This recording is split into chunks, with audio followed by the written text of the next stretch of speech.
Hello, and welcome to another episode of Glorious Life on Wheels.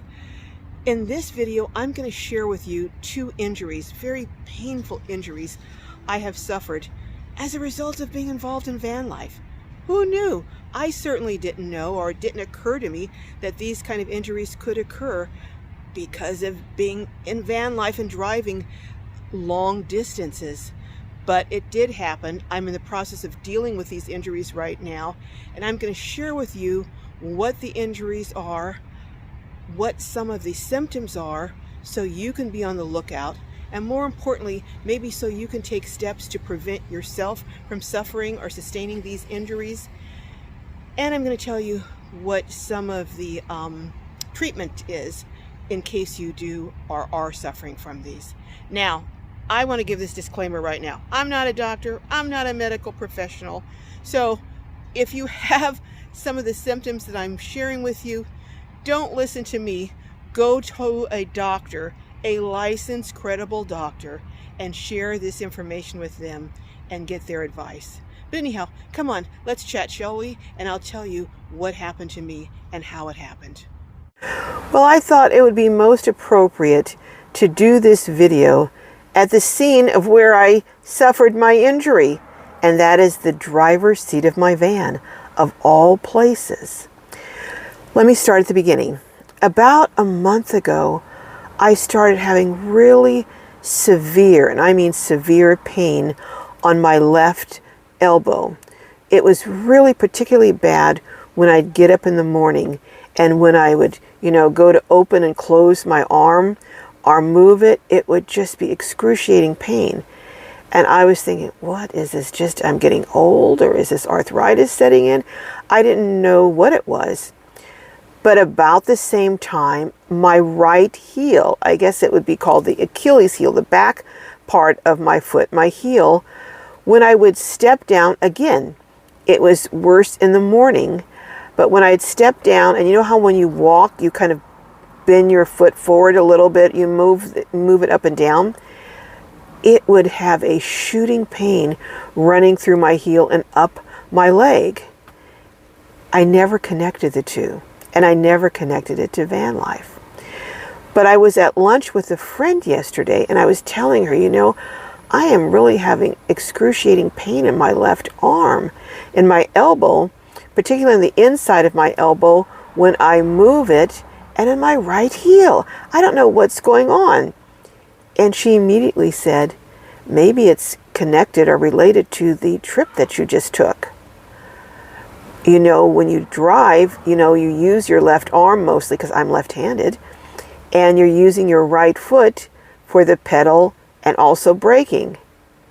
And I thought, oh my goodness, it's like a light bulb went off in my brain when she said that. And I started thinking back. It was after I returned from that trip that I started experiencing these pains in my elbow and in my heel. Well, just so happens I had an appointment with my doctor that afternoon, the same afternoon that I had this lunch with my friend. And at the doctor's appointment for my annual physical, I was telling her, I'm having these terrible pain in my left elbow and in my right heel. And a friend of mine was mentioning that maybe it was because of a long car trip or van trip that I took. And she said, yeah, chances are you probably have tendinitis. I was like, oh my goodness. Well, the trip was over 7,400 miles. And I had some deadlines. I had a date that I had to be there and a date that I had to be back in California. So I took the entire trip in just a couple of weeks, basically, and each driving segment, each huge driving segment, getting back to the East Coast and from the East Coast back to the West Coast was done in a few days, so lots and lots of driving per day. Well, I've heard of tendinitis before, and tennis elbow, and, different sports figures will be diagnosed with tendinitis. But, like most of us, if it doesn't apply to us, it's not something we really pay a lot of attention to. Well, after the doctor told me it was probably tendinitis and connected to my driving that long distance in such a short time, I went and I did some research on tendinitis. Well, first of all, your tendons are what connect your bones to your muscle, or your muscle to your bones, however way you want to say it.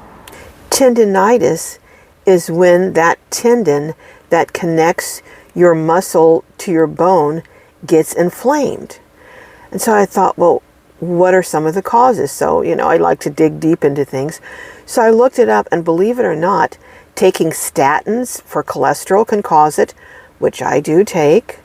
Also, diabetes can increase your risk of having tendinitis, as can rheumatoid arthritis.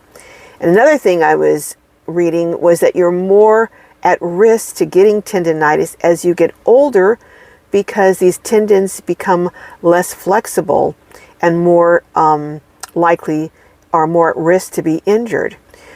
So then I was looking at, well, what are some of the things and ways you can injure this tendon? Well, sustaining an injury, but also overuse or repetitive motion, the same kind of motion, which is what I did when I was driving that long distance, and also, on my arm on the steering wheel, and also my heel on the brake and on the pedals. So I was like, oh my goodness. And then I was looking, and it says that the areas that are most at risk, they're, around your joints, like your elbow, your shoulder area, let's see, your hip, your heel, the Achilles heel. That Achilles tendon is what connects your heel bone to your calf muscle, and then also your wrist and the lower part of your thumb, as well. Did I say the hips? As well as the hips. So I was like, oh my goodness, I have all these risk factors. I was doing repetitive use, plus I'm older, plus I'm taking statins. So I was like, well, what can I do? What are some things that I can do to... I'm concerned about lowering the pain, because it's very painful. Now, again, I'm not giving medical advice. I'm just telling you what my doctor told me. You need to check with your doctor if you have some of these symptoms to see if you have tendinitis, and also to find out what to do. But what she told me to do was to take a anti-inflammatory like ibuprofen, but I have a hard time tolerating that, and also to apply heat to it. Then I remembered, quite a while back, I fell down a flight of steps and broke both my ankles. And the orthopedic surgeon was trying all kinds of things to relieve the pain, medications, while I was going through physical therapy, and nothing was helping. And I mean, they gave me some really heavy duty, like Vicodin, Percocet, you name it. And they just made me ill. And one of them even gave me horrific nightmares, terrible night terrors. So I was telling a pharmacist this when I was at the pharmacy one day, and he said, you're not going to reduce the pain until you reduce the inflammation.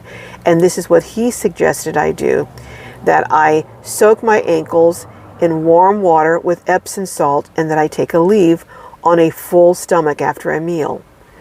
I did that. I'm telling you, instantly I got some relief from pain. So I'm going down, I'm headed to the pharmacy now, or probably Big Lots actually, or Walmart, to get some Epsom salt. I also read online that putting ice packs on the affected area can help. And I guess maybe the heat for the pain, and maybe the ice packs for the swelling. But I'm going to do both, and I'll let you know what the results are. But as far as long term, if it's not better if it's a minor injury, a couple of weeks, but it's already been over a month, so it must be more major. So it said it can take months to heal. So I have to reduce the use of the area, reduce the use while it says at the same time, sometimes stretching it because you don't want it to get stiff. So I don't know. But also it said you can have physical therapy, which I may do if it's not better in a couple of weeks. And the most extreme thing was that they can do surgery on you and remove the tendon. Well, that's not going to happen. I'm not going to go to that extent. So I'll keep you posted.